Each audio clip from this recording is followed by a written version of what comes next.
This is the Lone Crater YouTube. We hope this video helps.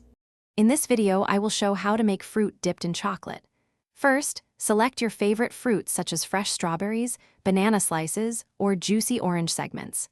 It's crucial to wash and completely dry them. Any moisture will prevent the chocolate from sticking.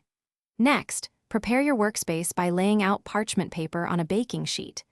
Have your chocolate ready, along with a double boiler or a microwave-safe bowl for melting. Achieving perfectly melted chocolate is key for a beautiful dip. A double boiler provides gentle, even heat, preventing the chocolate from scorching. If using a microwave, heat in 30-second bursts, stirring well after each interval until smooth. For a professional touch, consider tempering your chocolate. This process creates a shiny, snap-able coating that resists melting at room temperature and prevents those unsightly white streaks. Now for the fun part, dipping. Hold each fruit piece by its stem or a toothpick and submerge it about 2/3 into the warm, melted chocolate. Gently tap off any excess chocolate against the bowl's rim to avoid puddles. Carefully place the dipped fruit onto your prepared parchment paper.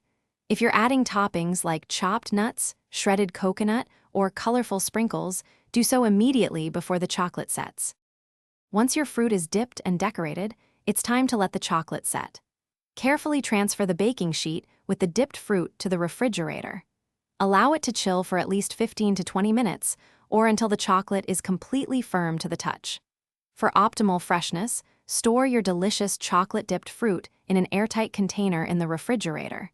Enjoy them within 1 to 2 days for the best taste and texture. Thanks for watching. Consider subscribing if we helped you.